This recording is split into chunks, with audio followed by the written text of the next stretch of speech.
بنی اسرائیل میں ایک نوجوان تھا، کفل اس کا نام تھا. میرے نبی نے قصہ سنا ہے ترمذی میں. وہ روزانہ نئی لڑکی لاتا تھا اپنی عیاشی کے لیے. ایک رات ایک لڑکی کو لے کر آیا، 60 دینار. آج کا 30 لاکھ روپیہ ہے. 60 دینار آج کا 30 لاکھ روپیہ ہے. ایک رات کا جب کمرے میں آیا تو وہ لڑکی بیٹھی رو رہی تھی. تو کفل نے کہا کیوں رو رہی ہو؟ میں زبردستی تو نہیں لایا. تو اس لڑکی نے کہا کفل میں عزت دار ہوں، میری عزت نیلام ہوئی ہے فقر کی وجہ سے. میں عزت دار ہوں، میری عزت آج نیلام ہوئی ہے فقر کی وجہ سے. جب مالدار لوگ غریبوں پہ خرچ نہیں کرتے، گاڑیوں کے ماڈل بدلتے ہیں، ہر سال نئے پروجیکٹ لگاتے ہیں، تو پھر غریبوں کی بیٹیاں نیلام ہو جاتی ہیں. تو کفل رونے لگا، آنکھوں میں آنسو آ گئے.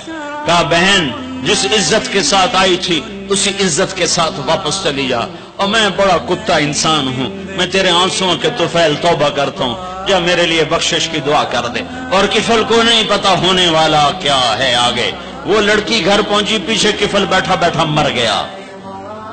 جس حال میں یہ زندگی گزار رہا تھا، کل اس کی میت کو کندھا دینے کوئی نہ تھا، غسل دینے کوئی نہ تھا، دفن کرنے کوئی نہ تھا. یہ ایسی غلط زندگی والا تھا.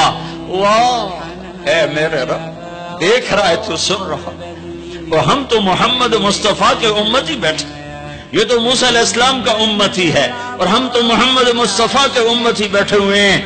میرے رب نے اگلے دن جب صبح ہوئی اور لوگ اٹھے تو انہوں نے دیکھا تو کفل کے دروازے پر لکھا ہوا تھا بڑا نورانی چمکتا ہوا، ان اللہ قد غفر للکفل. اے لوگو، اللہ نے کفل کو معاف کر دیا ہے. اس لکھنے کا کیا مطلب تھا کہ جاؤ کندھا دو، جاؤ غسل دو، جاؤ قبر میں اتارو، ہم نے معاف کر دیا.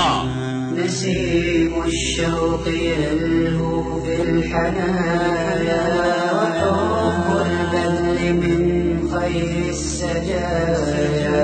تنعم بالعطاء تعش كريما، وتلقى السعد في